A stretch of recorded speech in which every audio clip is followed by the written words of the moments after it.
Assalamu alaikum everyone and good evening. Thank you all for joining today on today's webinar on Pursuing Higher Studies in Material Science, which is hosted by IEEE Women in Engineering Affinity Group, Student Branch, University of Dhaka. First, I would like to introduce myself. I am Marcia Zaman Shoili, lecturer of EEE Department, University of Dhaka. I am currently appointed as the advisor of IEEE Women in Engineering, Affinity Group, University of Dhaka branch. So, as I said earlier, the topic of today's webinar is Pursuing Higher Studies in Material Science. And today we have Tasnim Kamal Apu, Tasim Kamal Mouri Apu with us, who is a graduate research assistant at University of Delaware in the Department of Material Science and Engineering. So thank you everyone for joining us. We also have many of our respected teachers of our department with us. We have also our chairman, sir, Dr. S.M. Mustafa Al-Mamun, sir. We have Dr. Sharnal Islam, ma'am, Dr. Mainul Hussain, sir, with us. And before we start the webinar, I would like to request Dr. S.M. Mustafa Al-Mamun, sir, to say a few words for us.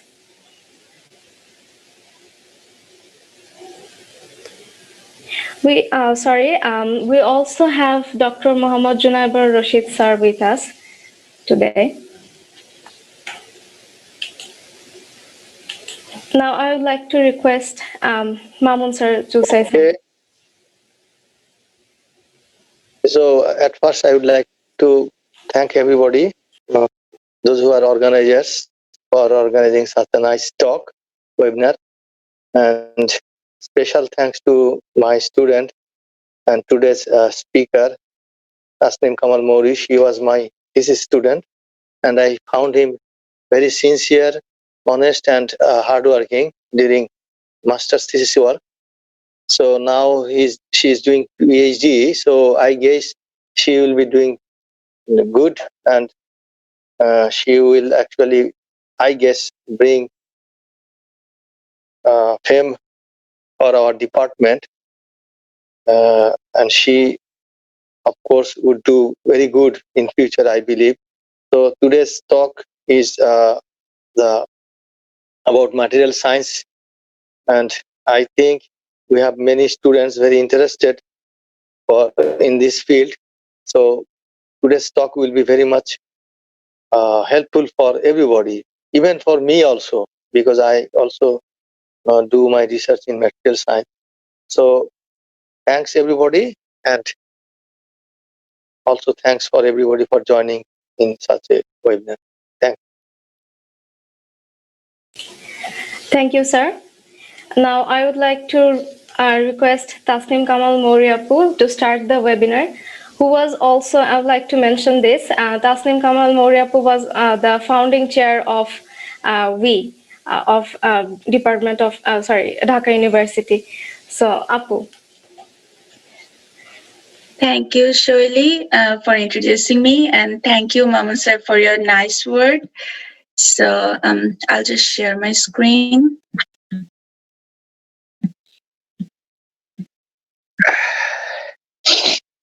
So first of all, I'd like to thank everyone, and especially WIE, for arranging this and for the opportunity. So yeah. So Sharna, she approached me and asked me to give a talk on her studies in material science.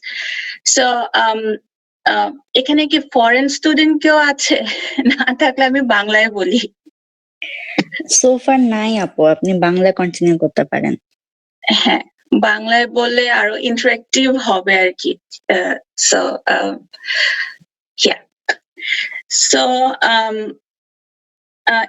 যেহেতু আমাদের undergrad and masters electrical engineering background ছিল আর masters আমি applied physics track থেকে করেছি, তো আমার ইচ্ছা ছিল যে আমি যদি কোনোভাবে সুইচ করতে পারি ম্যাটেরিয়াল সায়েন্স এন্ড ইঞ্জিনিয়ারিং সেক্টরে পুরোপুরি যাওয়ার জন্য, যেটা জাস্ট ইলেকট্রিক্যাল ইঞ্জিনিয়ারিং ডিপার্টমেন্টের আন্ডারে না, পুরোপুরি ম্যাটেরিয়াল সায়েন্স একটা department.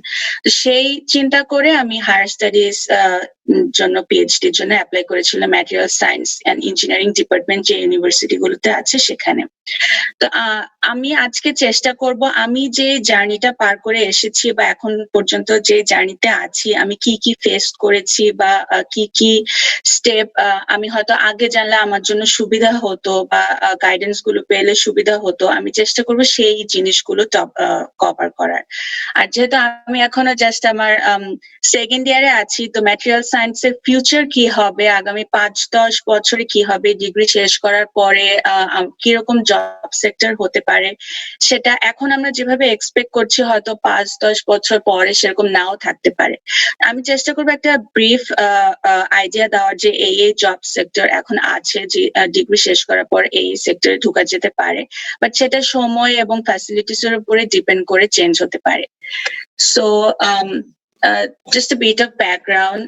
Our BSc and MSc electrical and electronic engineering University of Dhaka থেকে আমাদের ব্যাচটা ছিল ট্রানজিশন পিরিয়ড, মানে ডিপার্টমেন্টের যখন অ্যাপ্লাইড ফিজিক্স থেকে ইলেকট্রিক্যাল ইঞ্জিনিয়ারিং চেঞ্জ হচ্ছে আমাদের থার্ড ইয়ারে, আমরা সেই ট্রানজিশন পিরিয়ডে সেই মনুমেন্টাল মোমেন্টে আমরা ছিলাম ডিপার্টমেন্টে। তো মাস্টার শেষ করার পরে ঢাকা ইউনিভার্সিটিতে semiconductor technology and research centre নামে একটা রিসার্চ অর্গানাইজেশন আছে, সেটা হচ্ছে আমাদের ডিপার্টমেন্টের দোতলা ছোট্ট করে একটা রুম। ওখানে আমি রিসার্চ ফেলো হিসেবে কিছুদিন কাজ করেছি, জাহিদ স্যার অনেক হেল্প করেছিলেন সেজন্য। আর এখন মাস্টার শেষ করার পরে আমি এখন ইউনিভার্সিটি অফ ডেলাওয়্যারে department of material science and engineering এর আন্ডারে ইনস্টিটিউশন অফ এনার্জি কনভার্সন সেন্টারে রিসার্চ গ্রাজুয়েট স্টুডেন্ট হিসেবে কাজ করছি। 2009 সালের সামারে আমি জয়েন করেছি, তখন থেকে এখন পর্যন্ত এখানে কাজ করছি।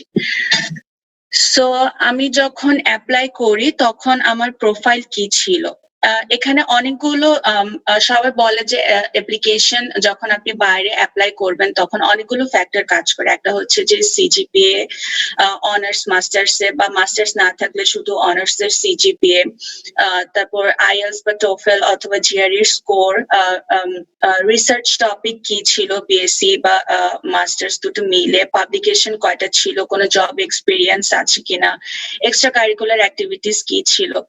সেই চিন্তা করে এক একজনের প্রোফাইল এক এক রকম হয় এবং আমি আমার নিজের ফ্রেন্ডদেরকে যাদেরকে দেখেছি অথবা সিনিয়র যাদেরকে দেখেছি, যে অনেকের ছিল যে এরকম অনেক কম সিজিপিএ ছিল, 3 একটু নিচে, কিন্তু পাবলিকেশন অনেক ভালো ভালো ছিল, তাদের বাইরে হয়ে গিয়েছে।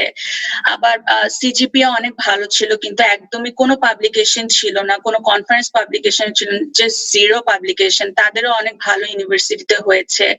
আবার কারো কারো জব এক্সপিরিয়েন্স থাকার কারণে হয়েছে। তো এক একজনের ক্ষেত্রে এক একটা ফ্যাক্টর কাজ করে যে আপনাকে কেন ইউনিভার্সিটি গুলো এডমিশন দিবে। সো আমার ক্ষেত্রে আমি বলবো আমার যা প্রোফাইল ছিল, সিজিপিএ অনার্স মাস্টার্স 3.68 আর 3.83, আর আইএলস আমার 2 বার দিতে হয়েছিল, কারণ প্রথমবার আইএলস এর মেয়াদ থাকে 2 বছর। আইএলস যখন আপনি দিবেন তখন তার মেয়াদ থাকে 2 বছর। তো আমি 2016 সালে একবার দিয়েছিলাম, তো ওইটার মেয়াদ 2018-তে শেষ হয়ে যাওয়ার কারণে আমাকে আবার 2018 শুরুর দিকে আবার দিতে হয়েছিল। আর জিআরই আমার ছিল 307 আউট অফ 3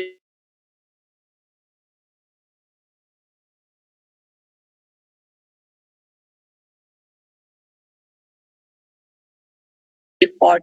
জিআরই ক্ষেত্রে যে জিআরই আমার 2 বার দিতে হয়েছে। জিআরই দেওয়ার প্ল্যান করেছিলাম যখন আমাদের মাস্টার্স এর সেকেন্ড সেমিস্টার ফাইনাল চলে, so which was a totally wrong time to plan because তখন আমাদের ব্যাচের বাকি সবাই অ্যাপ্লাই করতেছিল, তো আমারও মনে হচ্ছিল যে আমারও অ্যাপ্লাই করা দরকার।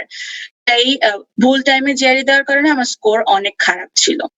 পরে মাস্টার শেষ করার পরে ভালো করে সময় নিয়ে আমি 2 মাস টানা পড়ে তারপর আবার জিআরই দিলাম, তখন এই স্কোরটা এসছে। তো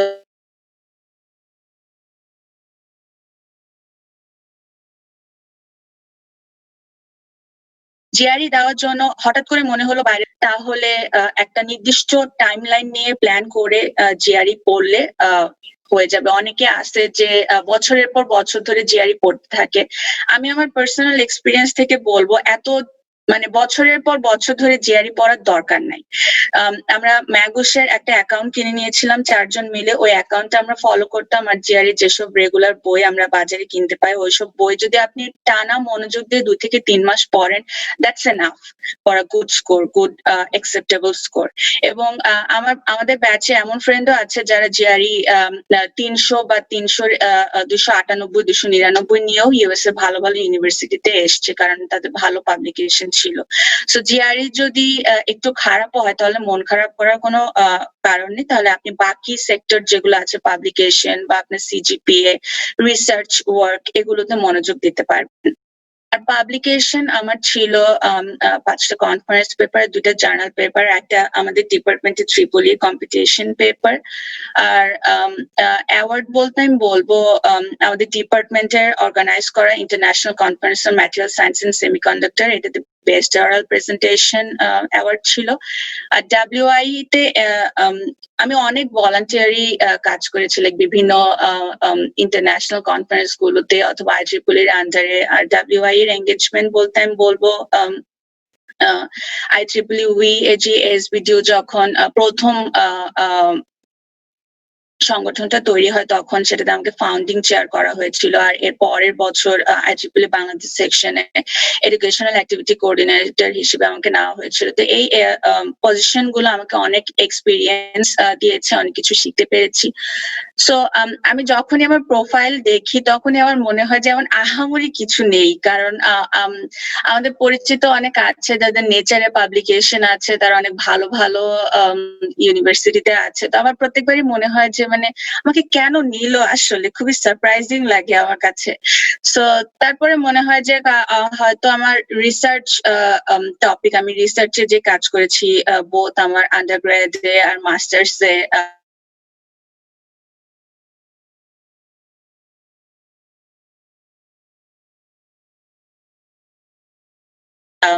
কাজের পরিধি অনেক বেশি। বিসিএসআই এর যারা ছিল এবং অ্যাটমিক এনার্জি কমিশনের তারিকুল ইসলাম স্যার, সবাই আমাকে অনেক হেল্প করেছে। সো ওই হেল্প গুলোর কারণে কাজগুলো অনেক ভালো ছিল। তো আমাকে যদি জিজ্ঞেস করা হয় যে তোমার অ্যাডমিশন কেন হলো বা হলো, সিজিপিএ স্কোর, বিভিন্ন পাবলিকেশন, এগুলো বাদে আমি বলবো যে আমার রিসার্চ টপিক গুলো হয়তো ইন্টারেস্টিং ছিল, কারণ আমি অনেক বিষয়ে অনেক ক্যারেক্টারাইজেশন টুলের উপর কাজ করেছি। সো আমাকে জিজ্ঞেস করা হলে আমি বলবো যে এইগুলো হয়তো রিসার্চ টপিকটা অনেক ইম্পর্টেন্ট একটা ফ্যাক্টর, যখন দেখে যে আপনাকে রিসার্চ অ্যাসিস্ট্যান্ট হিসেবে কেন অ্যাপয়েন্ট করবে সেক্ষেত্রে। সো এখন আমি আছি institution of energy conversion center, university of দেলোয়ারের আন্ডারে। এটা হচ্ছে এই ইনস্টিটিউটটা ওয়ার্ল্ড এর oldest solar energy research institute, যেটা 1970 সালে তৈরি করা হয়। এবং ইন্টারেস্টিং ফ্যাক্ট হচ্ছে এই ইনস্টিটিউটটা তৈরি করার জন্য প্রথমে যে ফান্ডিং দেওয়া হয় সেটা হচ্ছে দেলোয়ারের থেকে যে সিনেট, এখনকার ইউএস এর প্রেসিডেন্ট জো বাইডেন, তিনি প্রথম ফান্ডিং দিয়েছিল। সো আমাদের ইনস্টিটিউটের ডিরেক্টর খুবই প্রাউডলি সবাইকে বলে এটা। সো এখানে এই ইনস্টিটিউটটা হচ্ছে, এটা সেপারেট একটা ইনস্টিটিউট, বাট ইউনিভার্সিটি অফ দেলোয়ারের আন্ডারে। এখানে যে কোনো ডিপার্টমেন্টের যে কোনো স্টুডেন্ট অথবা ফ্যাকাল্টি অথবা অ্যাসোসিয়েটরা এসে তাদের কাজ করতে পারে, কিন্তু সে কাজ করে ফ্রিতে না অবশ্যই, তারা যে প্রজেক্টের আন্ডারে থাকে সেই প্রজেক্টের আন্ডারে বিলগুলো অ্যাড হয়ে যায়। সো এটা এত বড় একটা ইনস্টিটিউট, মানে বিল্ডিংটা এত বড় যে এখানে যারা মানে 15-20 বছর ধরে কাজ করছে তারাও বলে যে আমি প্রায় সময়ই হারিয়ে যাই, এত বড়, মানে এত অলিগলি ওয়ালা একটা ইনস্টিটিউট। সো এই ইনস্টিটিউটের আমরা যেসব ফ্যাসিলিটি গুলো ইউজ করি, আমাদের সবচেয়ে বড় ফ্যাসিলিটি যেটা আছে সেটা হচ্ছে silicon solar cell production system, আমরা এটাকে এমসি সিস্টেম বলি। এটা হচ্ছে যে কোনো সোলার সেল, যেটা হচ্ছে float zone solar silicon solar cell অথবা চক্রালস্কি সিলিকন সোলার সেল, এই দু ধরনের সিলিকন সাবস্ট্রেট ইউজ করা হয় আমাদের ল্যাবে। এই দু ধরনের সাবস্ট্রেটে যে কোনো সাবস্ট্রেট ইউজ করে যে কোনো লেয়ার এই সিস্টেমটাতে ফেব্রিকেট করা যায়। তো এক একজন স্টুডেন্ট এক একটা লেয়ারের উপরে কাজ করে, এক একজনের প্রজেক্ট এক এক রকম। সেটা খুবই ইন্টারেস্টিং একটা সিস্টেম, কিন্তু এটাতে ট্রেন হতে অলমোস্ট 1 ইয়ারের মতো লেগে যায়। শীঘ্রই আমার ট্রেনিং শুরু হবে এটাতে, এত বড় একটা সিস্টেম। প্লাস আমরা কাজ করি স্টেলিনাইজেশন সিস্টেম নিয়ে, যেটাতে হচ্ছে প্যাসিভেশন লেয়ার গুলো আমরা সিলিকন সাবস্ট্রেটের উপরে ডিপোজিট করি। প্যাসিভেশন লেয়ার বলতে বোঝায় হচ্ছে যে সিলিকন সাবস্ট্রেটের উপরে অন্য কোনো লেয়ার দিলে, যেমন এন টাইপ অথবা পি টাইপ লেয়ার দিলে, প্লাস কন্টাক্ট গুলো দিলে, যখন পুরো একটা সোলার সেলের স্ট্রাকচার করা হয়, তখন ওখানে যে ডিফেক্ট বা রিকম্বিনেশন সেন্টার গুলো তৈরি হয়, ওগুলো মিনিমাইজ করার জন্য হচ্ছে প্যাসিভেশন লেয়ার গুলো দেওয়া হয় সিলিকন সাবস্ট্রেট আর পি টাইপ অথবা এন টাইপ লেয়ারের মধ্যবর্তী অংশটাতে। ওই প্যাসিভেশন লেয়ারের উপরে আমি বর্তমানে কাজ করছি। এটা সম্ভবত আমার পিএইচডি প্রজেক্ট হবে, যেটা আমি এটা শুরু করেছি। প্লাস থার্মাল ইভাপোরেশন সিস্টেম রয়েছে, কেমিক্যাল বার্ড ডিপোজিশন সিস্টেম রয়েছে, আর অনেক রকমের ক্যারেক্টারাইজেশন সিস্টেম রয়েছে, like Raman, XRF, XPF, GIXRD, XRD, cell testing system, CB measurement system, lifetime measurement system, RF sputtering system. So এটাকে একটা ইন্ডিভিজুয়াল ইনস্টিটিউট বলা হয় এই কারণে যে এখানে সবগুলো ডিপার্টমেন্টে আলাদা আলাদা করে যে ইনস্ট্রুমেন্ট গুলো থাকে, নর্মালি এই ইনস্টিটিউটে সিমultaneously সব ধরনের ডিপোজিশন সিস্টেম প্লাস সব ধরনের ক্যারেক্টারাইজেশন সিস্টেম আছে বললে মানে আপনাকে অন্য কোথাও যেতে হয় না, আমরা আমাদের নিজেদের বিল্ডিং এ সবগুলো কাজ করতে পারি। সে কারণে আর এগুলো অনেক দিন ধরে এখানে আছে, অনেক ফ্যাকাল্টিরা ইউজ করে, সো তারা এটা অ্যাডভাইস করে তাদের স্টুডেন্টদেরকে ইউজ করার জন্য, এবং রেজাল্ট গুলোর কনসিস্টেন্সি থাকে। এ কারণে মানে এটাকে বলা হয় যে ওয়ার্ল্ড এর oldest research solar cell research institute, যেটা এখন পর্যন্ত ফুললি ফাংশনিং স্টেটে আছে। So yeah, and as a student and both as a staff from this institute, যে সুবিধাগুলো আমরা পাই সেগুলো হচ্ছে প্রতি বছর industrial and national lab collaboration থাকে, কারণ এখানে হচ্ছে যে কাজ হয় সুপারভাইজাররা যে স্টুডেন্টদেরকে বেতন দেয়, সেই ফান্ডিংটা আসে হচ্ছে যখন ইন্ডাস্ট্রি অথবা ন্যাশনাল ল্যাবের সাথে কোলাবোরেশন করা হয়। প্রত্যেকটা স্টুডেন্ট কোনো না কোনো ন্যাশনাল ল্যাব কোলাবোরেশন প্রজেক্টের আন্ডারে আছে, সো আমাদের ফান্ডিং গুলো সেখান থেকে আসে। প্লাস হচ্ছে যখন আপনাকে কোনো প্রজেক্টে ফান্ডিং দিবে, তারা এক্সপেক্ট করবে যে আপনি আপনাকে টপিক বলে দিবে এবং আপনাকে এক্সপেক্ট করবে আপনার থেকে যে আপনি ওই প্রজেক্টটা আপনার নিজের আইডিয়া, নিজের এক্সপিরিয়েন্স দিয়ে একটা প্রপোজালের মতো তৈরি করে সাবমিট করবেন, এবং সেখান থেকে আপনার পিএইচডি ওয়ার্কটা প্রসিড হবে। প্লাস হচ্ছে কোভিড সিচুয়েশনের আগে স্টুডেন্টদেরকে, ফ্যাকাল্টিদেরকে, স্টাফদেরকে বিশ্বের বিভিন্ন দেশে কনফারেন্স, ওয়ার্কশপ, সেমিনার অ্যাটেন্ড করতে পাঠানো হতো, এখন যেটা আমরা জুমের মাধ্যমে করছি। সো আশা করছি খুব শীঘ্রই পরিস্থিতি স্বাভাবিক হবে এবং আমরা আবার ট্রাভেল করতে পারবো, কারণ পিএইচডির অন্যতম একটা আকর্ষণীয় দিক হচ্ছে যে আপনি ট্রাভেল করতে পারবেন বিভিন্ন জায়গায় এবং বিভিন্ন মানুষের সাথে পরিচিত হতে পারবেন। সো এই হচ্ছে আমার আইসির এখন যে ইনস্টিটিউটে আছি তার একটা সংক্ষিপ্ত বর্ণনা। সো কারো কোনো কোশ্চেন অথবা কমেন্ট? আমি একা কথা না বলে বাকিরা যদি একটু ইন্টারেক্ট করে তাহলে ভালো হবে। আমি চাচ্ছিলাম যেটা একটি ইন্টারেক্টিভ সেশন হতো। কারো কোনো কোশ্চেন থাকলে যে কোনো মোমেন্টে কোশ্চেন করতে পারেন। Okay, so material science and engineering এ কি কি রিসার্চ এরিয়া আছে? যারা এখন আন্ডারগ্রেডে আছে অথবা যারা আন্ডারগ্রেড থিসিস শেষ করে এসছে, মাস্টার্সে আছে বা অনার্স মাস্টার্স দুটাতেই ইলেকট্রিক্যাল ডিপার্টমেন্টের যে ইলেকট্রিক্যাল এন্ড কমিউনিকেশন সাইড আছে সেই সাইডে ছিল, এখন তারা ম্যাটেরিয়াল সায়েন্সে সুইচ করতে যাচ্ছে। তো কি বিষয় নিয়ে রিসার্চ করা যেতে পারে? সো এখানে ম্যাটেরিয়াল সায়েন্স এন্ড ইঞ্জিনিয়ারিং এর ফিল্ড অনেক বড়। এখানে জাস্ট আমি কয়েকটা টপিক উল্লেখ করেছি যেগুলো মেইনলি যেগুলোতে রিসার্চ হয়, যেমন biomaterial, ceramic, composite, energy sector, magnetic material, paramagnetic, ferromagnetic, এগুলো। তারপর ইলেকট্রনিক এন্ড ফোটনিক অ্যাপ্লিকেশনে ম্যাটেরিয়াল কিভাবে ইউজ হয়, material synthesis and processing, nano material বা ন্যানো পার্টিকেল তৈরি করা, polymer, self assembly, surface and interface. So আমার মেইনলি আমি এখন যে প্রজেক্টে কাজ করছি সেই প্রজেক্টের মেইন গোল হচ্ছে যে সিলিকন সাবস্ট্রেটের উপরে কোন প্যাসিভেশন লেয়ারটা দিলে তার সারফেস ইন্টারফেসের যে ডিফেক্ট গুলো আছে সেগুলো আমরা মিনিমাইজ করতে পারবো। এটা রিলেটিভলি নতুন টপিক না, কিন্তু আমি যে ম্যাটেরিয়াল নিয়ে কাজ করছি আমি সালফার নিয়ে কাজ করছি। সো এটা হচ্ছে রিলেটিভলি একটা নতুন ম্যাটেরিয়াল। গুগলে বা ইন্টারনেটে লিটারেচার সার্চ করলে হাতে গোনা একটা বা দুটা পাওয়া যাবে। সেজন্য আমার সুপারভাইজার খুবই এক্সাইটেড একটা নতুন বিষয় নিয়ে কাজ করার জন্য, কিন্তু অ্যাজ আ স্টুডেন্ট আমার জন্য কঠিন হয়ে যায়, কারণ যেহেতু একটা নতুন একটা টপিক, মানে আমি আমাকে হেল্প করার জন্য কোনো লিটারেচারের সাপোর্ট আমি পাই না। সো যা কিছু আমরা এক্সপেরিমেন্ট করার পরে যে রেজাল্ট গুলো আমরা পাই, সো আমাদেরকে এজিউম করে নিতে হয় যে এটা হয়তো এরকম এরকম হতে পারে।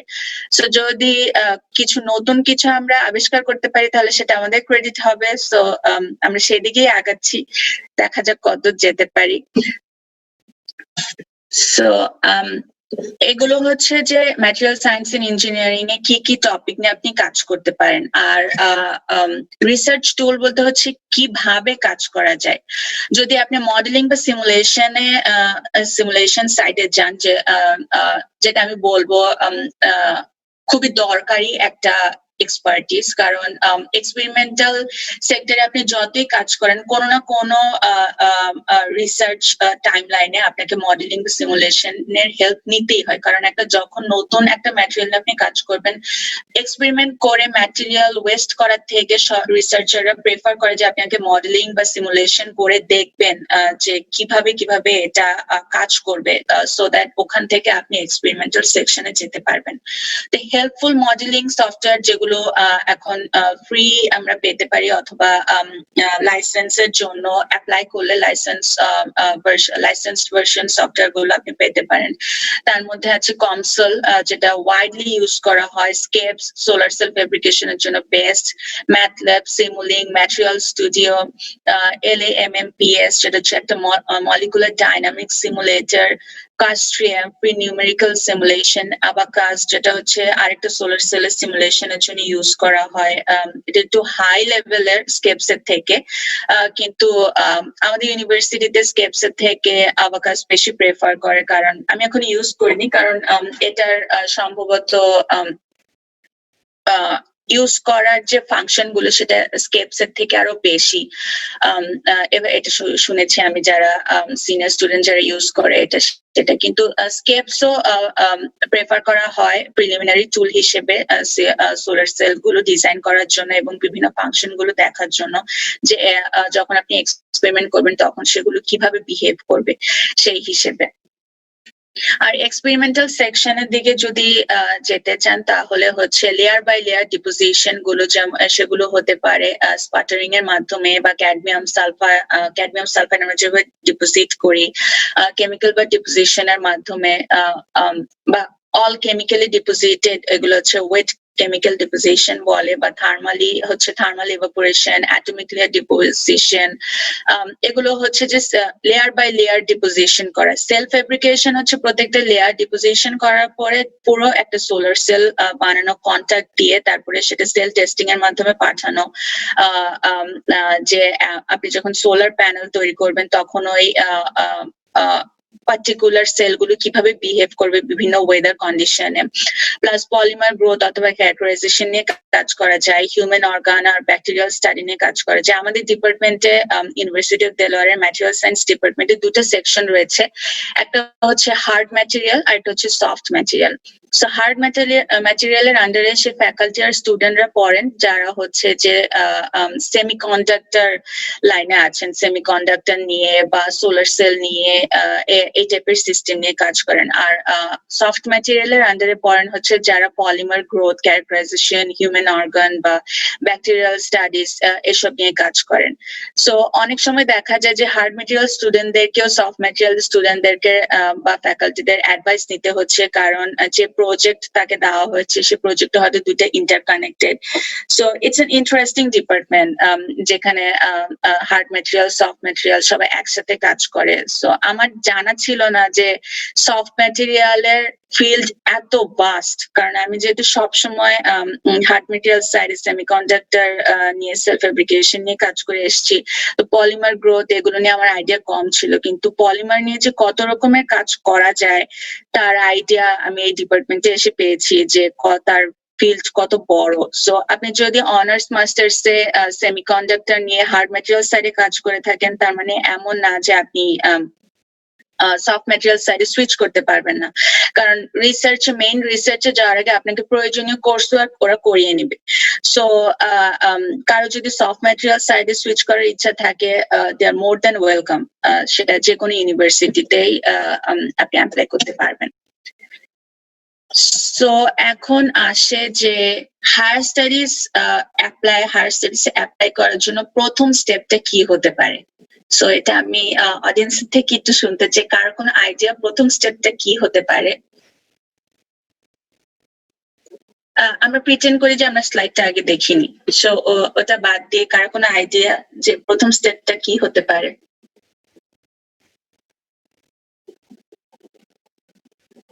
এনিওয়ান?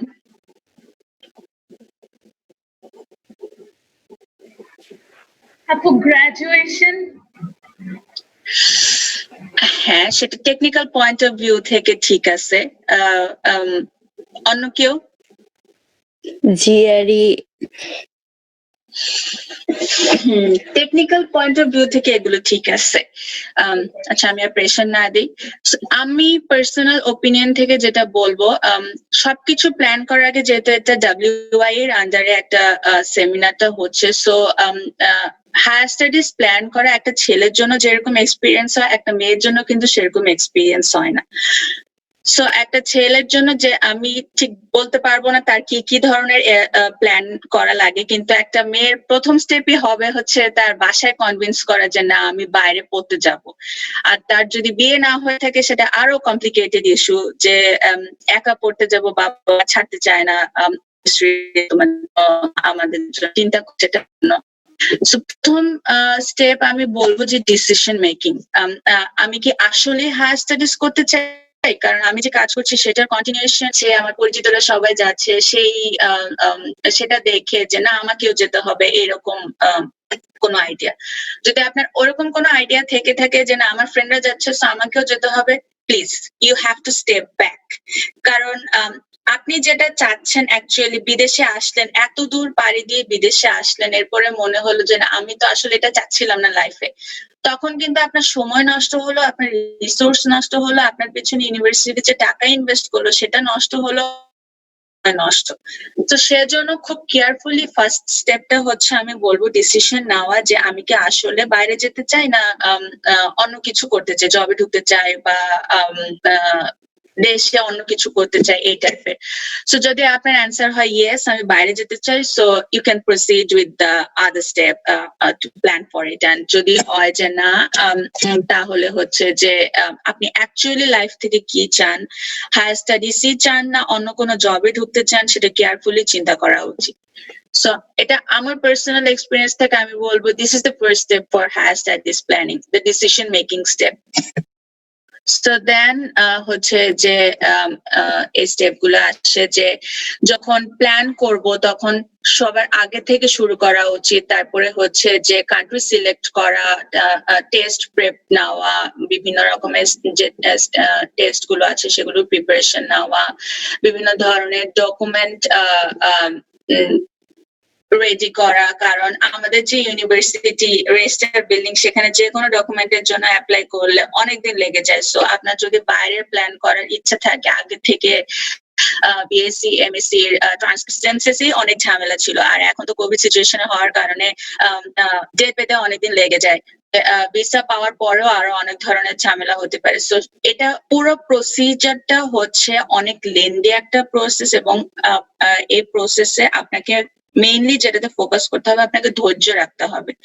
আপনি সবকিছু রেডি অ্যাপ্লাই করলেন হয়ে গেল এরকম না, মেইলের পর মেইল করতে থাকবেন প্রফেসরকে, হবে না 40টা 50টা 100টা 150টা 200 300 400 এরকম মেইলও মানুষ করে রিপ্লাই পেয়েছে 10টা বা 15টা, এরকম রেকর্ডও আছে। সো পুরো প্রসিজারে ধৈর্য রেখে আস্তে আস্তে আগাতে হবে। সো প্রথম স্টেপ তো হলো যে ডিসিশন মেকিং। তার সরি চেঞ্জ হচ্ছে না কেন, সো প্রথম স্টেপ হলো ডিসিশন মেকিং। আপনি ডিসিশন নিয়েছেন যে হ্যাঁ আমি বাইরে যাব, সো হায়ার স্টাডিজ করতে যাব। সো তারপরে হচ্ছে প্রথম স্টেপ হচ্ছে আপনাকে এটার জন্য প্রিপারেশন নিতে হবে। কত আগে প্রিপারেশন নিতে হবে?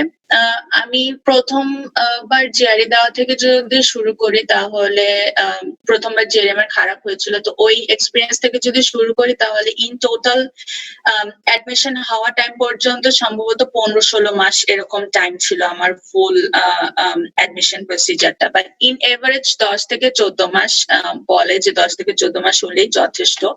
তারপরে হচ্ছে আপনি প্রিপারেশন ডিসিশন নিয়ে নিলেন যে হ্যাঁ আমি যাবো। এরপরে হচ্ছে কোথায় যাবেন। সবার মেইন টার্গেট থাকে যে ইউএসএ আসতে হবে, কারণ বলে যে এখানে রিসার্চ ফ্যাসিলিটিস ভালো, দ্যাটস ফাইন। বাট ইউএসএ আসতে হবে এমন কোনো কথা নেই, কারণ আরো অনেক কান্ট্রি আছে যেখানে রিসার্চ ফ্যাসিলিটিস অনেক অনেক বেশি, এবং সেটা জাপান হতে পারে বা সিঙ্গাপুর হতে পারে।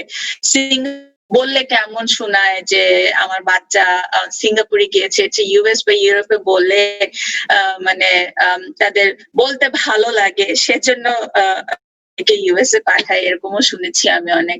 So US, Canada, Europe, Japan, China, Singapore, Australia, এই কান্ট্রি গুলো হচ্ছে মেইন, যেগুলো হচ্ছে material science and engineering research ফিল্ডের জন্য ভালো। যদি আপনি ইন্টারনেটে চেক করেন তাহলে এই দেশগুলোতে ভালো ভালো ইউনিভার্সিটি আছে যেখানে আপনি ম্যাটেরিয়াল সায়েন্স এন্ড ইঞ্জিনিয়ারিং এ হায়ার ডিগ্রি, সেটা both masters and doctorate degree অথবা পোস্ট ডক ডিগ্রি আপনি পারসিউ করতে পারবেন।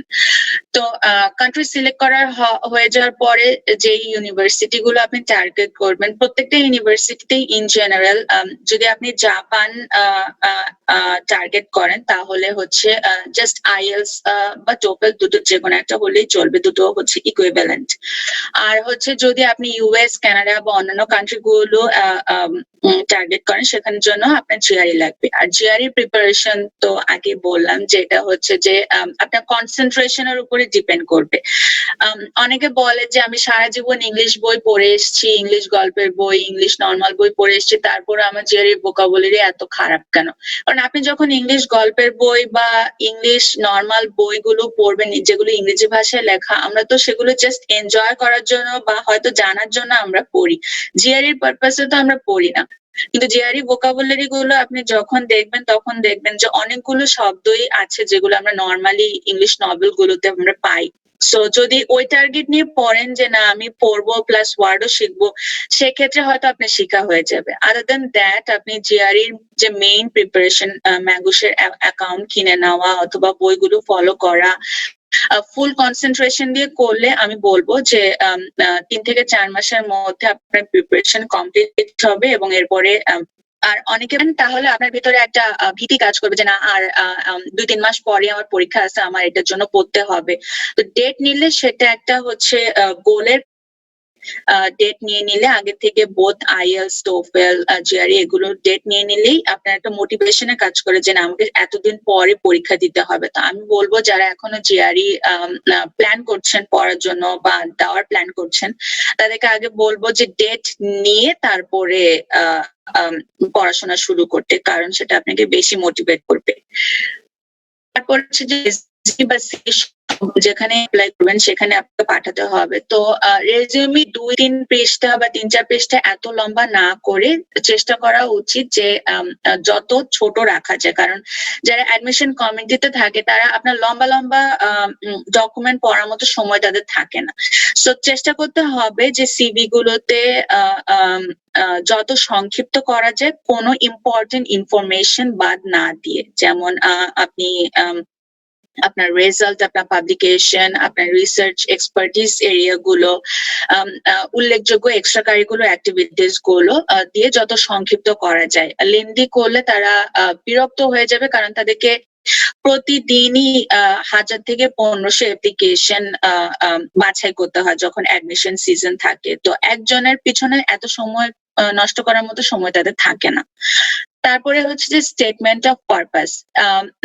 সিনিয়রদের মতে আমি যখন অ্যাপ্লাই করেছি তখন যেসব সিনিয়র বা ফ্যাকাল্টিদেরকে সাথে আমি কনসাল্ট করেছি, সবার মতে statement of purpose one of the most important doc, যেটা আপনার অ্যাডমিশনে প্রসিজারে হচ্ছে ডিরেক্ট ইম্প্যাক্ট। সো এটা লেন্থ হচ্ছে যে 2 পৃষ্ঠা হলে বেটার। 2 পৃষ্ঠার মধ্যে আপনার ব্যাকগ্রাউন্ড কি, আপনি কোথা থেকে এসেছেন, কি এসেছেন বলতে যে ডিপার্টমেন্টের background, not your family background of course. So ডিপার্টমেন্টে কি কি কোর্স আপনি করেছেন, রেজাল্ট কেমন ছিল, কি কি বিষয়ে কাজ করেছেন, প্লাস আপনি একটা বা কোন ফ্যাকাল্টি রিসার্চ টপিক গুলো আপনাকে ইউনিভার্সিটিতে অ্যাপ্লাই করার জন্য ইন্টারেস্ট জুগিয়েছে, প্লাস হচ্ছে যে আপনি ডিগ্রি নিলেন, ভালোভাবে কমপ্লিট করলেন, এরপরে আপনার প্ল্যান কি, এই কথাগুলো দিয়ে হচ্ছে স্টেটমেন্ট অফ পারপাস মেইনলি লেখা হয়, যেটাতে অ্যাডমিশন কমিটি চায় যে আপনার যে অ্যাকচুয়াল পার্সোনালিটি, আপনার যে ডিটারমিনেশন, গোল, সেগুলো রিফ্লেক্ট করবে স্টেটমেন্ট অফ পারপাসে। তারপরে আসে রেকমেন্ডেশন লেটার। সবগুলো ইউনিভার্সিটিতে মিনিমাম 2টো এবং ম্যাক্সিমাম 3টা থেকে 4টা রেকমেন্ডেশন লেটার চায়। সো মোস্ট ইম্পর্টেন্ট পার্সন যাদের থেকে আপনি রেকমেন্ডেশন লেটার নিতে পারেন তারা হচ্ছে আপনার ডিরেক্ট সুপারভাইজার, যাদের আন্ডারে আপনি অনার্সে এবং মাস্টার্সে থিসিস করেছেন। সো তারা সবচেয়ে ভালোভাবে বলতে পারবে যে আপনি অ্যাজ এ স্টুডেন্ট কেমন ছিলেন এবং আপনার প্রোগ্রেস, ডিটারমিনেশন কেমন ছিল। সো তারা হচ্ছে বেস্ট পার্সন আপনাকে রেকমেন্ডেশন লেটার দেওয়ার জন্য। প্লাস হচ্ছে আপনি যদি BCSIR অথবা অ্যাটমিক এনার্জি কমিশনে কাজ করে থাকেন, সেখানে আপনার যারা সুপারভাইজার ছিল, যদি সার্কামস্টেন্সেস অ্যাপ্লিকেবল হয়, আপনি তাদের থেকেও রেকমেন্ডেশন লেটার নিতে পারেন। প্লাস হচ্ছে আপনি যদি এমন কোনো কোর্স থেকে থাকে যে প্রোগ্রামের আন্ডারে আপনি অ্যাপ্লাই করছেন, সেই কোর্সটা হেল্প করবে, সেই কোর্সের ক্রেডিট দিয়ে যদি আপনি রেকমেন্ডেশন লেটার শো করতে পারেন, তাহলে ওই কোর্সের সুপারভাইজার থেকেও আপনি রেকমেন্ডেশন লেটার নিতে পারেন। সবকিছু ডকুমেন্ট প্লাস হচ্ছে ট্রান্সক্রিপ্ট। আমি এখানে উল্লেখ করতে ভুলে গিয়েছি যে ট্রান্সক্রিপ্ট গুলো আগে বললাম যে আমাদের register building, Dhaka university register building অনেক স্লো, সো আগে থেকে এগুলো রেডি করে রাখা বেটার। তারপরে হচ্ছে অ্যাপ্লাই করা। সো এই ফুল অ্যাডমিশন প্রসিজারটা কিন্তু অনেক টাকার একটা ব্যাপার। সো এটা মানে শুনতে হয়তো খারাপ শোনাচ্ছে, কিন্তু প্র্যাকটিক্যাল হয়ে চিন্তা করা বেটার যে আমি কয়টাতে অ্যাপ্লাই করতে পারবো, আমার কি সেই পরিমাণ সোর্স আছে কিনা, সেই পরিমাণ রিসোর্স আমার আছে কিনা। সো উচ্চাকাঙ্ক্ষী হয়ে যে আমি 10টা 12টাতে অ্যাপ্লাই করব, কিন্তু আমার সেরকম ফাইন্যান্সিয়াল সাপোর্ট নেই। সো এর থেকে সিলেক্ট করে যেগুলোতে অ্যাডমিশন পার্সেন্টেজ বেশি, সেই সাপোর্ট আছে, সেই ডকুমেন্ট সাপোর্টে অ্যাপ্লাই করলে আপনার অ্যাডমিশন হওয়ার চান্স বেড়ে যায়। এভাবে প্ল্যান করে অ্যাপ্লাই করতে পারলে আমি বলবো ভালো হবে। সো আমি অ্যাপ্লাই করেছিলাম 9টি ইউনিভার্সিটিতে। ইউনিভার্সিটি অফ দেলাওয়ারে আমার অ্যাপ্লাই করার একদমই ইচ্ছে ছিল না। আমি আমার একটা বন্ধুর পরামর্শে হলো যে ইউনিভার্সিটি অফ দেলাওয়ার থেকে যেহেতু তুমি ভালো রিপ্লাই পেয়েছো, সো এখান থেকে তুমি অ্যাপ্লাই করতে পারো, অ্যাপ্লাই করে রাখো, সমস্যা কোথায়। সো অ্যাপ্লাই করে রাখলাম এবং ফার্স্ট অ্যাকসেপ্টেন্স লেটার আমি ইউনিভার্সিটি অফ দেলাওয়ার থেকেই পাই। এরপরে আরো 4টা অ্যাকসেপ্টেন্স লেটার আসে, কিন্তু এখানে যেহেতু আমার বাবা মা তাদের বড় মেয়েকে একা একা পাঠাবে, কোথায় থাকবো, পরিবেশ, তারপর ফান্ডিং ইস্যু, এরিয়া, ইউনিভার্সিটির র্যাঙ্কিং, রিসার্চ ফ্যাসিলিটি সব মিলে আমার কাছে তখন ওই মুহূর্তে মনে হয়েছিল যে ইউনিভার্সিটি অফ দেলাওয়ার বেস্ট হবে। সরি, ইউনিভার্সিটি অফ দেলাওয়ারের ইউএস র্যাঙ্কিং হচ্ছে 41। সো আর ইউএস র্যাঙ্কিং 41 আর ম্যাটেরিয়াল সায়েন্সের সম্ভবত 81। সো সব চিন্তা করে আমি ইউনিভার্সিটি অফ দেলাওয়ার টাকে সিলেক্ট করেছিলাম।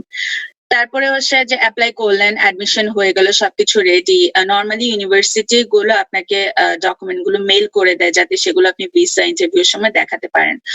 ভিসা ইন্টারভিউর সময় ভিসা ইন্টারভিউ করার জন্য এটাও কিন্তু একটা লেন্দি প্রসেস, অনেক কিছু ফিল আপ করতে হয়, প্লাস ডেট নিতে হয় এবং অনেক সময় ডেট ক্যান্সেল হয়ে যায়। সো একটা একটু হাতে টাইম নিয়ে অ্যাপ্লাই করলে বেটার। আর কোভিড সিচুয়েশনে যারা অ্যাপ্লাই করবেন তাদের তো দিনে এক একটা স্লটের জন্য 1000 করে ক্যান্ডিডেট আছে, এরকম মানে এবছর নেক্সট স্প্রিং এ জানুয়ারির মধ্যে আসতে হবে, এরকম একজন স্টুডেন্টকে আমি চিনি যে এখনো ডেট পাচ্ছে না বলে সে খুবই টেনশনে আসছে যে জানুয়ারির মধ্যে সে কিভাবে আসবে, তার সেমিস্টার শুরু হয়ে যাবে ফেব্রুয়ারি থেকে। সো এটা অন্য অ্যাবনর্মাল সিচুয়েশন কোভিড সিচুয়েশনটা, বাট নর্মাল সিচুয়েশনের আন্ডারেও যে কোনো ধরনের সমস্যা হতে পারে। So it will be better যদি আপনি একটু হাতে সময় নিয়ে 1-1.5 মাস হাতে সময় নিয়ে তারপরে অ্যাপ্লাই করেন ভিসার জন্য, সেটা বেটার হবে। তারপরে আসে যে টিকিট করা, যে কোথা থেকে টিকিট কিনবো। মেইনলি যেটা হয় হচ্ছে, আমি যেমন কাতার এয়ারওয়েজ ইউজ করে এখানে এসেছিলাম, তো কাতার এয়ারওয়েজ এর ডিরেক্ট ওয়েবসাইট থেকে আমি টিকিট কিনেছিলাম। আবার অনেকের পরিচিত এজেন্ট থাকে, ট্রাভেল এজেন্ট থাকে, তাদের মাধ্যমেও কাটে।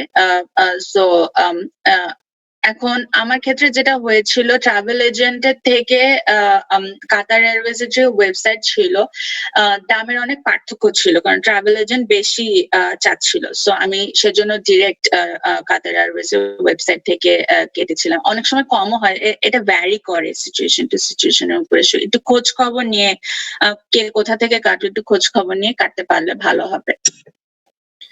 সো এখানে আমি কয়েকটা সাইট ইনক্লুড করেছি যেটা আমার কাছে মনে হয়েছে যে ইউজফুল হতে পারে যারা হায়ার স্টাডিজ ম্যাটেরিয়াল সায়েন্স ফিল্ডে করার জন্য প্ল্যান করছেন। সো প্রথম স্টেপ সাইটটা হলো যে বিভিন্ন ইউনিভার্সিটির নাম প্লাস তাদের ম্যাটেরিয়াল সায়েন্সের কোর্স এবং হোল ওয়ার্ল্ডে তাদের র্যাঙ্কিং কত, সেই অনুযায়ী এই সাইটটাতে ইউনিভার্সিটি গুলো এবং ডিপার্টমেন্ট গুলো র্যাঙ্ক করা আছে। প্লাস 2 নাম্বার আর 3 নাম্বার সাইটটা হচ্ছে, 3 নাম্বার সাইটটা সবচেয়ে ইম্পর্টেন্ট, এটা হচ্ছে ইউএস এর ইউনিভার্সিটি হচ্ছে যে শুধু ইউএস না, ম্যাটেরিয়াল সায়েন্সের আরেকটা 2018 র্যাঙ্কিং অনুযায়ী ইউনিভার্সিটি গুলো কোনটা কোন পজিশনে আছে সেই অনুযায়ী ইউনিভার্সিটি গুলো এখানে র্যাঙ্কিং করা আছে।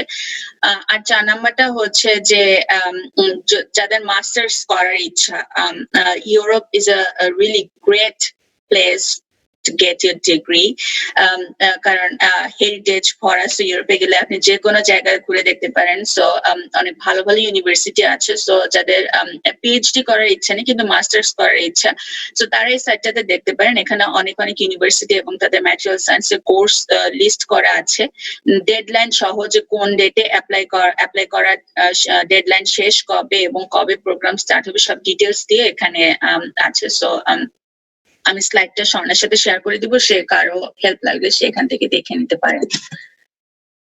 তারপরে হচ্ছে আপনি অ্যাপ্লাই করলেন, বিদেশে আসলেন, পিএইচডি প্রোগ্রামে ঢুকলেন এবং দেখতে দেখতে পিএইচডি ডিগ্রি নিয়ে নিলেন, ডিগ্রি শেষ। এরপরে কি করবেন?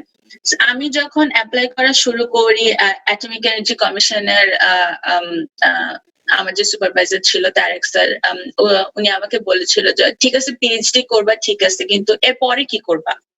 পিএইচডি ওনার মতে পিএইচডি করার প্ল্যান, আমি যাব, বাইরে যাব, যে কোনো বাইরের একটা দেশে যাব এবং পিএইচডি ডিগ্রি নিয়ে আসবো, বা শেষ। এইভাবে প্ল্যান করার থেকে পিএইচডির পরে আমি কি প্ল্যান করব? আমি কি দেশে ফেরত আসবো, দেশে এসে জব করব, না ওখানে কোথাও জব এক্সপিরিয়েন্স নিয়ে তারপরে দেশে আসবো, না ওখানে সেটেল হয়ে যাব? এই চিন্তা করে তারপরে পিএইচডির প্ল্যান করার জন্য উনি আমাকে পরামর্শ দিয়েছিলেন। সো আমি যেভাবে প্ল্যান করেছি, আমার ইচ্ছা আছে যে আমি পিএইচডি ডিগ্রি নিয়ে তারপরে কোনো রিসার্চ এন্ড ডেভেলপমেন্ট সেক্টরে, কোনো কোম্পানির রিসার্চ এন্ড ডেভেলপমেন্ট সেক্টরে কাজ করার এক্সপিরিয়েন্স না, দেশে ফেরত আসার। সো দেখি কিভাবে যায়, এখন পর্যন্ত 1.5 বছর পার হয়েছে, তো দেখি কিভাবে যায়।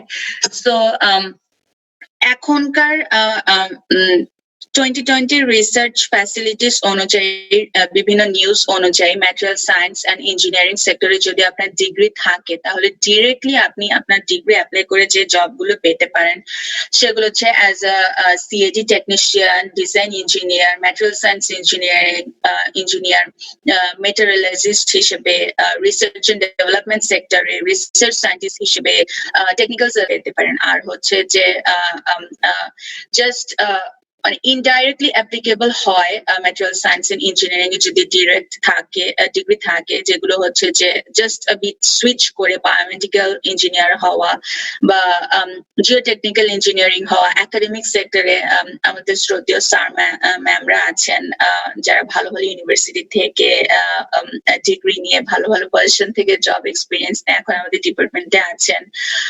তারপর পেটেন্ট এক্সামিনার হিসেবে, প্রজেক্ট ম্যানেজার হিসেবে, কোয়ালিটি ম্যানেজার হিসেবে। So it's a vast field.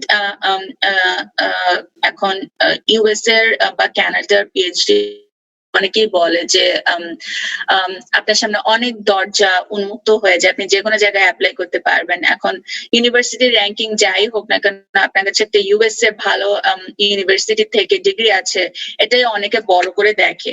So এটা হচ্ছে রিসার্চ নিউজ অনুযায়ী যে এই পজিশন গুলো আপনি পেতে পারেন। আই এম শিওর আরো অনেক সাইট যদি আপনি এক্সপ্লোর করেন অনেক কিছু পাওয়া যাবে, আরো অনেক অপরচুনিটি পাওয়া যাবে। সো ইয়া, আর দেখা যাক এখান থেকে কোথায় যাওয়া যায়। আগামী 5-10 বছরে অবশ্যই এই ফিল্ড গুলো ইভলভ হবে। সো চোখ রাখা ভালো যে যারা এখন পিএইচডি লাইনে আছে তারা সবসময় খোঁজ খবর রাখে যে কিভাবে চেঞ্জ হচ্ছে। যেমন আমি যখন গত সামারে জয়েন করি, তার জুলাই ফার্স্টে আমি জয়েন করেছিলাম। জয়েন করার 2-3 মাস পরে, লাইক সেপ্টেম্বর আর অক্টোবরে, আমাদের ল্যাবের এক সিনিয়র স্টুডেন্ট বলতেছিল যে সোলার সেলের বড় বড় রিসার্চের বড় বড় যে 3টা কোম্পানি আছে, সোয়াশিয়াল আরো কোম্পানি, এখন নাম মানে আমার, তারা ব্যাংক্রাফট হয়ে তাদের কোম্পানি বন্ধ করে দিছে। সো এটা অবশ্যই আমাদের জন্য আশানুরূপ কোনো খবর না। সো এটা শোনার পরে অনেকেই বলতেছিল যে পিএইচডি শেষ করে তারা লতে কোনো ডিগ্রি নিয়ে বা এই ইন্ডাস্ট্রি বন্ধ হয়ে যাচ্ছে বা এখানে ফান্ডিং নেই। সো আমাদেরকে প্রত্যেকদিনই এনজাইটি নিয়ে থাকতে হয়। আর আমাদের প্রফেসর উইলিয়াম শাফারম্যান, ইউনিভার্সিটি অফ দেলোয়ারে, সে প্রত্যেকদিনই রিসার্চ প্রপোজাল লেখার মধ্যে থাকে, যে কন্টিনিউয়াসলি প্রপোজাল সাবমিট করতে থাকে যে এই প্রপোজাল থেকে ফান্ডিং আসবে বা এই প্রপোজাল থেকে ফান্ডিং আসবে। খুবই আনসার্টেন একটা পিএইচডি, খুবই আনসার্টেন একটা বিষয়। যে কোনো মুহূর্তে আপনার প্রজেক্ট চেঞ্জ হয়ে যেতে পারে। আমার এখন পর্যন্ত 3বার প্রজেক্ট চেঞ্জ হয়েছে এই 1.5 বছরের মধ্যেই। প্লাস হচ্ছে যে যদি জব করা, যেটা বলে যে আপনি পিএইচডি তে যে বিষয়ে কাজ করেছেন আপনার জবও সেই বিষয়ে হবে, এই চিন্তা করাটা খুবই ইমপ্র্যাকটিক্যাল একটা বিষয়। কারণ আমাদের এই ইনস্টিটিউট, এই ল্যাব থেকে এখন পর্যন্ত যারা বের হয়েছে তাদের মধ্যে 80%ই হচ্ছে যে অন্য ফিল্ডে এখন কাজ করছে, সেমিকন্ডাক্টর লাইনে, কিন্তু অন্য টপিকে কাজ করেছে। সে পিএইচডি তে যে টপিকে কাজ করছে তার সাথে তার এখনের সম্পর্ক নেই। এই প্রিপারেশন রাখতে হবে যে আমি 5-6 বছর একটা জিনিসের পিছনে দিলাম, কিন্তু আমি সেই জিনিসে কাজ করতে পারছি না ভবিষ্যতে। সো এই মেন্টালিটি থাকলেও কিন্তু সমস্যা হবে। সো নতুন সিচুয়েশনে, নতুন কাজে অ্যাডাপ্ট করে নেওয়ার, নতুন জিনিস শেখার মেন্টালিটি সবসময়ই রেডি রাখতে হবে। এরকম কম্পিটিটিভ একটা ল্যাবে বা কম্পিটিটিভ এনভায়রনমেন্টে যখন আপনি কাজ করতে আসবেন। আপু একটু কথা বলছি। হ্যাঁ বলো। আপু স্লাইডটা মেবি স্টাক হয়ে আছে। এটা অনেকক্ষণ থেকে হচ্ছে একটা স্লাইডে আছে, আপনি কি চেঞ্জ করেছেন স্লাইড? কোনটা? এই যে ক্যারিয়ার, যে এটা ওই যে আপনি স্টার্ট আর্লি থেকে যে ফ্লোটা দেখিয়েছেন ওই ফ্লো চার্টটাতে আটকে আছে। এখানে আপু অ্যাকচুয়ালি কোনোটাই চেঞ্জ হচ্ছে না আমাদের স্ক্রিনে। নতুন করে একটু শেয়ার দিলে মানে জিনিসটা ঠিক হয়ে যাবে। আচ্ছা তারপর চ্যাট বক্সে একজন বলেছে যে সাইট নিয়ে কথা বলেছেন, সাইটটা তার সে দেখতে পাচ্ছে না বা এরকম কিছু। সরি, আমি কি করে দিই।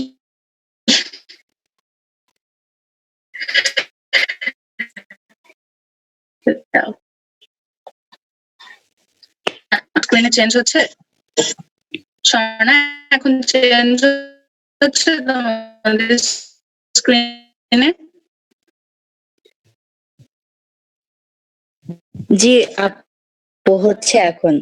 সো এখানে তো প্রথমটা হচ্ছে যে ইউনিভার্সিটি ম্যাটেরিয়াল সায়েন্সের কোর্স গুলোর র্যাঙ্কিং অনুযায়ী ইউনিভার্সিটি গুলো লিস্ট করা, আর বাকিগুলো সেরকম। 4 নাম্বারটা হচ্ছে যে ইউরোপে যারা মাস্টার্স এর জন্য অ্যাপ্লাই করতে চাও বা অ্যাপ্লাই করতে চান তাদের জন্য হচ্ছে মানে ইউরোপিয়ান ইউনিভার্সিটি গুলো এখানে লিস্ট করা। সো আমি শেয়ার করে দিব, তো যে কেউ পরে দেখতে পারে।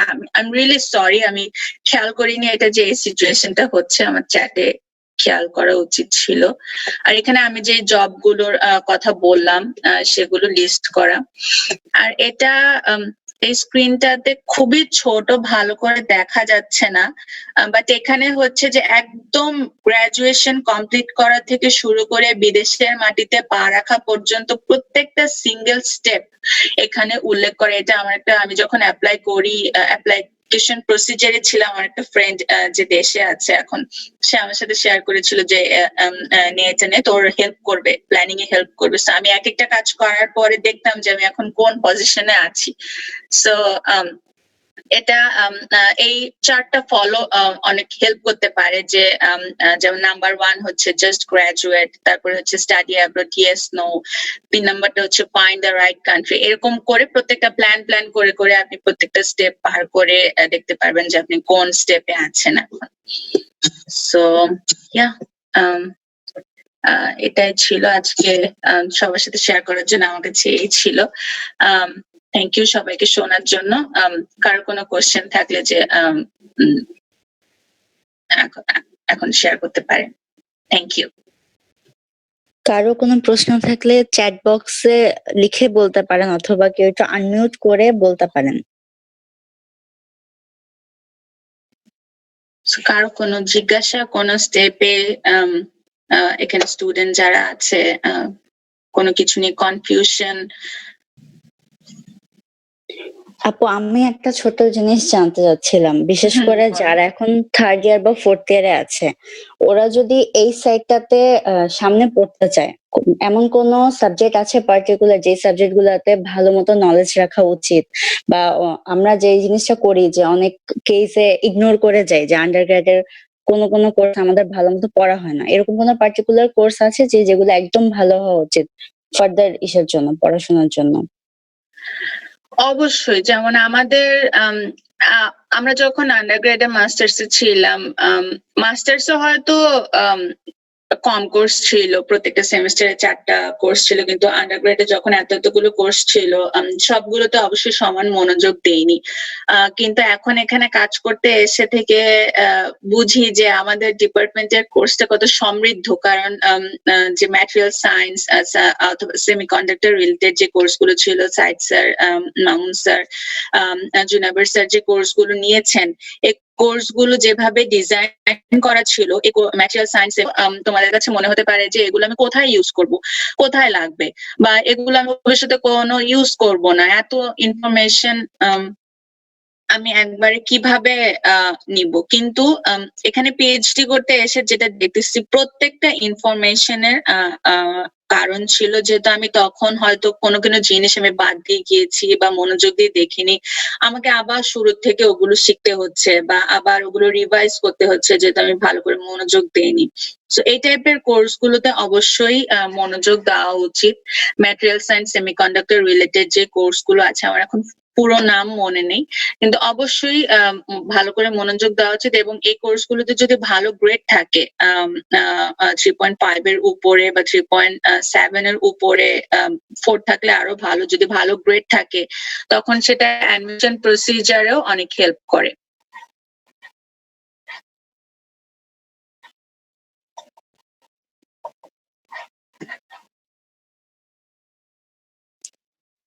ওকে, আর কারো কোনো প্রশ্ন আছে?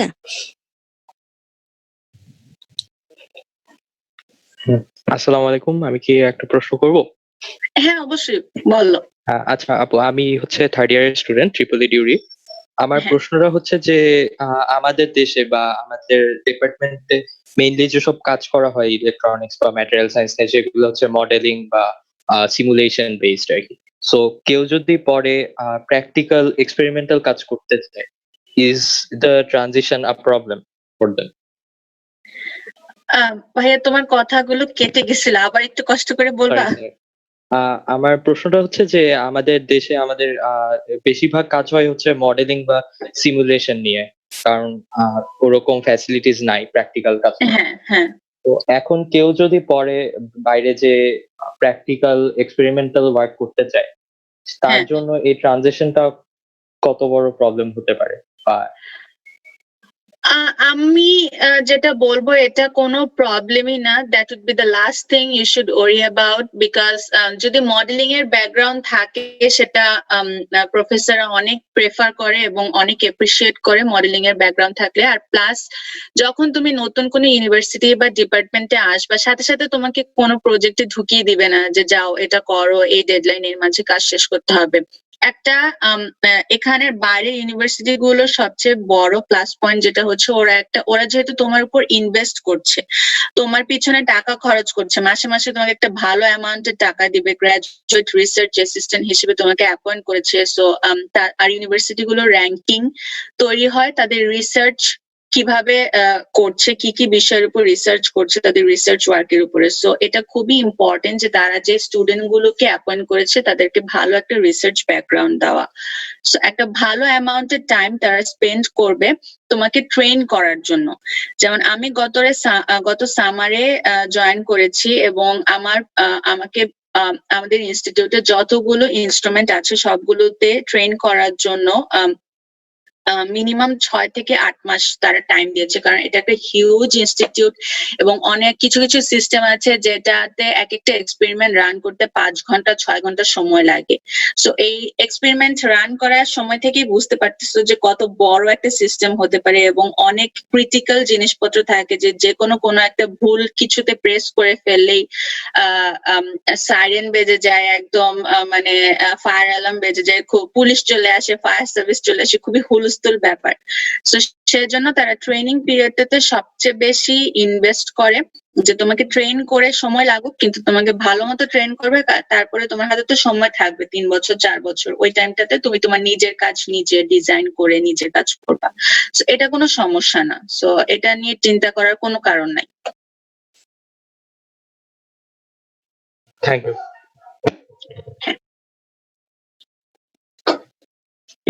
আর কারো আশা করি কোয়েশ্চেন নাই, কারণ কেউ কোনো কথা বলতেছে না, কেউ হাতও সবাই টায়ার্ড, দেশে তো সম্ভবত এখন 9টা বেজে গেছে। হ্যাঁ আপু, দেশে 9টা বেজে গেছে। বাট এটা আমাদের সবার জন্যই ছিল, বেশ দরকারি ছিল। আমরা আসলে এই সবাই এই সাইডে পড়াশোনা করে ডিসাইড করতে পারি না সামনে কি করব। তো চ্যাট বক্সে কয়েকজন বলেছেন, আমি ফারহান একটু বলি। বিন তারিক জি, ভাই স্যার। বলেছেন। স্যার আসসালামু আলাইকুম। হ্যাঁ আসলাম, আমি একটু জাস্ট একটা বিষয়ে শেয়ার করতে চাই। তাসনিম যেটা বললো যে জি স্যার। যে ফিল্ডে কাজ করবে সেই ফিল্ডের বাইরে 80% এক্স স্টুডেন্ট যারা ছিল 80% তারা অন্য জায়গায় কাজ করছে, এইটাই বোধহয় বললে, তাই না? জি স্যার। এখন এটার অর্থ এটাই স্বাভাবিক, এটাই স্বাভাবিক, জি এটাই স্বাভাবিক, কিন্তু এটাতে ফ্রাস্ট্রেটেড হওয়ার কিছু নাই। কারণ হলো কান্ট্রি ভেদে কোথাও 3 বছর, কোথাও 4 বছর, কোথাও 5 বছরের মধ্যে মানুষের পিএইচডি ডিগ্রি অর্জন করে। এর মধ্যে দেখা যাবে যে খুব কোর ওয়ার্ক হয়তো করেছে, হয়তো কেউ 1 বছর, কেউ 2 বছর মূল কাজগুলো করে। তো আমার যেটা এক্সপিরিয়েন্স, তাতে পিএইচডি ডিগ্রি মানে একজন মানুষ এক বিশাল পণ্ডিত হয়ে গেছে তা না। জি পিএইচডি আর কিছুই নয়, পিএইচডি হচ্ছে মানুষকে শিখায় হাউ টু মেক রিসার্চ, কেমন করে রিসার্চ করতে হয়। পিএইচডি মানে একজন মানুষ নলেজেবল হয়েছে, ব্যাপক নলেজেবল হয়েছে তা না। কোনো একটি বিষয়ে কিভাবে গবেষণা করতে হয়, কিভাবে প্রজেক্ট লিখতে হয়, কিভাবে রিসার্চ পেপার লিখতে হয়, কিভাবে এক্সপেরিমেন্ট রেডি করতে হয়, কিভাবে সিমুলেশন করতে হয়, সেগুলো। তো আসলে তার কোনো পার্টিকুলার বিষয়ে নলেজের থেকে কিভাবে রিসার্চ করতে হয়, এই ট্রেনিংটাই পিএইচডির হচ্ছে মূল বিবেচ্য বিষয় বলে আমি মনে করি। যেমন আমি বলি, আমার পিএইচডি আমি কোর যে ওয়ার্ক করেছি ম্যাটেরিয়াল সায়েন্সে, আমার ডিপার্টমেন্ট ছিল ম্যাটেরিয়াল স্ট্রাকচার সায়েন্স, ডিপার্টমেন্টের নাম ছিল। আমি কাজ করেছি, আমি যাওয়ার আগে ইনফ্যাক্ট আমি বুঝতেই পারি না যে আমি কি কাজ করবো। মানে আমরা অনেক পিছায় ছিলাম তখন, কোর্স কারিকুলাম ডিপার্টমেন্টে অনেক পিছায় ছিলাম, কিছুই আমি শুধু ব্র্যাক্স ল জানতাম, ল্যামডাল 2D সাইন থিটা, এটা জানতাম। আমার রিসার্চের যা যা করতে হয়েছে সবকিছুর মধ্যে আমি শুধু এইটুকুই জানতাম, যার পরে আমার মনে হয়েছে। But I did very good. আমি আমার রিসার্চ গ্রুপের মধ্যে অনেক নাম করেছি।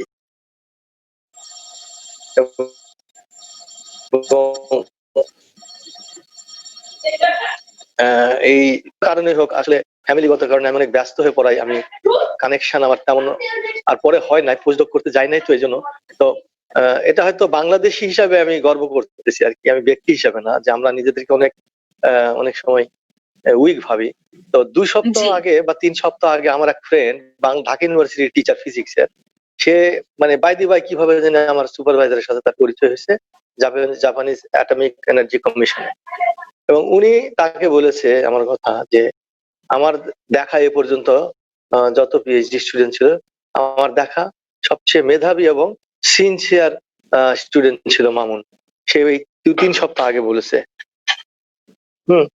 তো তার মানে কি, সেখান থেকে কি বোঝা গেল, অর্থাৎ আমার কাজে আজ পর্যন্ত যত স্টুডেন্ট সে পেয়েছে, পিএইচডি স্টুডেন্ট, তাদের লোকাল এবং ফরেনার, সে সবচেয়ে বেশি আমার উপর সন্তুষ্ট ছিল। যদিও জাপানিজরা ওই আমি পিএইচডি পিরিয়ডে আমাকে এগুলো, তার এত স্যাটিসফ্যাকশন আমার উপরে কিছুই আমি বুঝতে পারি নাই, কারণ সারাক্ষণ কাজের উপর রাখতো। মানে প্রশংসা করে নাই, কারণ প্রশংসা করলে মানুষ পিছিয়ে যাবে, এই জন্য হয়তো করে নাই।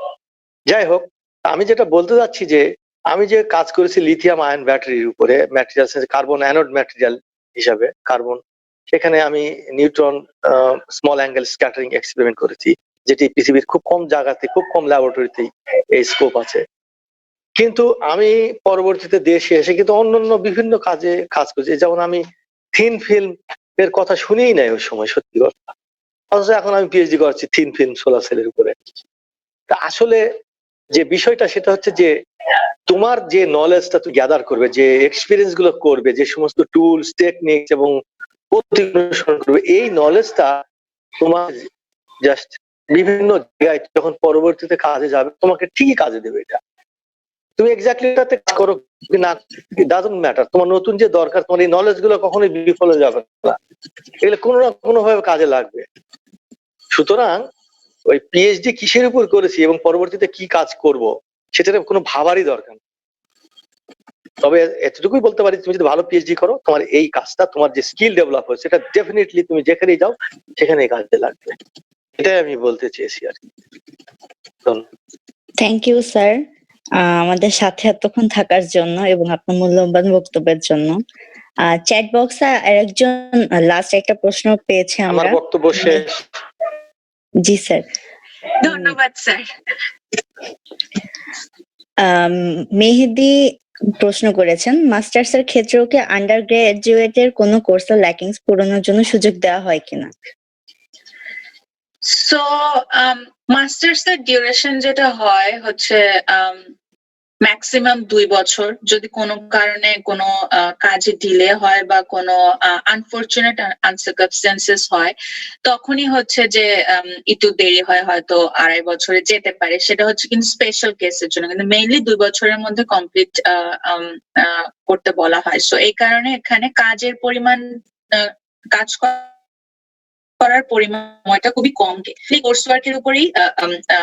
সো দুটো আইডিয়া নেই, এমন কোন কোর্স আপনার যে সুপারভাইজার থাকবে, সে আপনাকে যে বিষয়ে কাজ করাবে 1-1.5 বছরের মধ্যে, তার যদি মনে হয় যে না এই কোর্সের ব্যাকগ্রাউন্ডটা নেই, তখন আপনার সুপারভাইজারই আপনাকে রেকমেন্ড করবে এই কোর্স নেওয়ার জন্য। কোর্সগুলো আমরা যে কোর্সগুলো নেই এগুলো কিন্তু আমাদের সুপারভাইজারের সাথে কথা বলেই ডিসাইড করা হয় যে এই কোর্সগুলো নিলে রিসার্চে হেল্প হবে। সো সেভাবে কোর্স ওয়ার্ক গুলো নরমালি ডিজাইন করা হয়, অ্যাটলিস্ট আমার ইউনিভার্সিটিতে আমি যেটা দেখছি।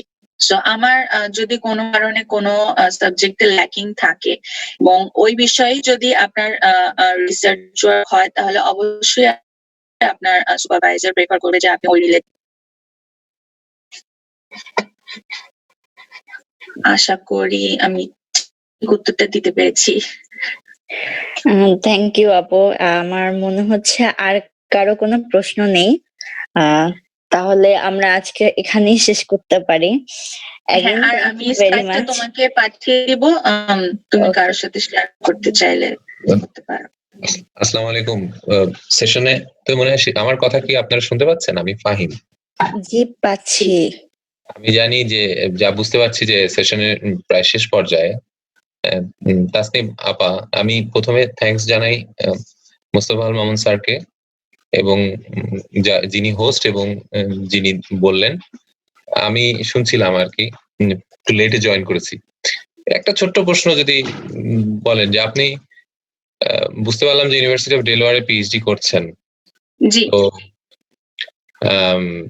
ওখানে আপনার আনন্দ বা how do you get fun out of what you are doing, like you're doing day-to-day research? How is your faculty? I mean, laboratory গুলো কেমন? সেখানে কি ধরেন বড় বড় ধরেন নাসা থেকে ইঞ্জিনিয়ার্স বা ওরা কি আসে? এইগুলো একটু যদি বলেন। হ্যাঁ, অবশ্যই। কোয়েশ্চেনটা আমি আমার কিড আছে এখানে, বাচ্চা, আমার মেয়ে আছে, ও শুনবে। জি, থ্যাংক ইউ। জি অবশ্যই। জি, এখন আমাদের ইউনিভার্সিটি অফ ডেলওয়ারের প্রথম সেমিস্টারটা হচ্ছে শুধু কোর্স ওয়ার্ক থাকবে। তো ওই কোর্স ওয়ার্কের মাঝে মাঝে প্রতিদিন করে সবগুলো ফ্যাকাল্টি যারা আছেন তারা হচ্ছে সেমিনার নিবেন, যে তারা কি বিষয়ে কাজ করছেন তার উপরে ডিসাইড করে তাদের কাজ দেখে আপনি ডিসাইড করবেন যে আপনি কার ল্যাবে যেতে চান। এই সুযোগটা এই ইউনিভার্সিটিতে আছে। আমি সামারে জয়েন করার কারণে যে সুবিধাটা ছিল যে আমি এখন যে ল্যাবে আছি ওই ল্যাবে 2 মাস এক্সট্রা আমি কাজ করতে পেরেছি।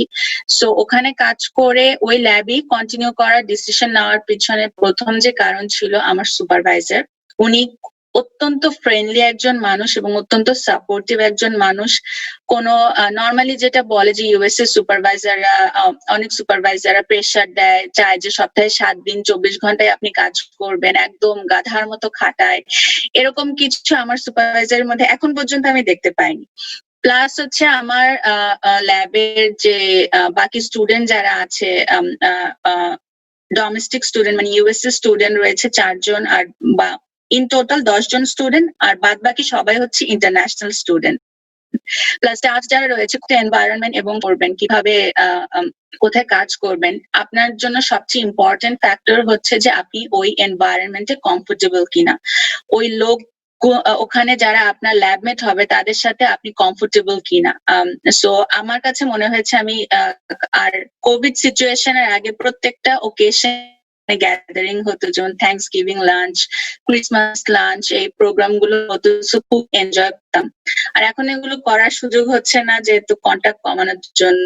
সো তারপরেও আমি বলবো যে আমি শুধু রিসার্চ করেই সময় কাটাই না, এখন আমি বিভিন্ন জায়গাতে ঘুরে বেড়াই। আমার বাড়িওলি, আমি পেইং গেস্ট হিসেবে থাকি, আমার বাড়িওলি বিভিন্ন জায়গায় নিয়ে যায়, আমার প্রতিবেশী আমাকে বিভিন্ন জায়গায় নিয়ে যায়, তারপর আমার ফ্রেন্ডরা আছে এখানে যারা এই স্টেটে যারা আছে তাদের সাথে আমি বিভিন্ন জায়গায় ড্রাইভে যাই, অথবা অন্যান্য স্টেটে আমার যারা ফ্রেন্ড আছে, আমাদের ডিপার্টমেন্টের ফ্রেন্ড 25 জনের মতো আমাদের ব্যাচে বাইরে আছে, বিভিন্ন স্টেটে আছে, প্লাস আত্মীয় স্বজন যারা আছে। আমি চেষ্টা করি কোথাও না কোথাও যাওয়ার। শুধু যদি রিসার্চে মনোযোগ দিয়ে থাকি, মানে ল্যাবে গেলাম, সকালবেলা ঘুম থেকে উঠে নাস্তা করে ল্যাবে গেলাম, কাজ শেষ করে সন্ধ্যাবেলা ফেরত আসলাম, এই রুটিনটাই যদি ফলো করতে থাকি আমি 5 বছর ধরে, আমি পুরো মেন্টাল ডিপ্রেশনে চলে যাব, একদম মানে মেন্টাল ফ্রাস্ট্রেশনে চলে যাবো। কারণ আমি চেষ্টা করি আমি শরীর সুস্থ রাখার জন্য যেমন ব্যায়াম করা দরকার, খাওয়া দরকার, সেরকম মন সুস্থ রাখার জন্য আপনি মনের ব্যায়াম করা দরকার, ঘুরে বেড়ানো দরকার। আর ইউএস এত বড় একটা কান্ট্রি, আর এদের ট্রান্সপোর্টেশন সুবিধা খুবই ভালো, সেজন্য আমি তার ফুল সুযোগ উঠাচ্ছি, বিভিন্ন ট্রান্সপোর্টেশন ইউজ করে বিভিন্ন জায়গায় ঘুরে বেড়াচ্ছি, বন্ধুদের সাথে ঘুরে বেড়াচ্ছি। So yeah, I'm trying to explore the places.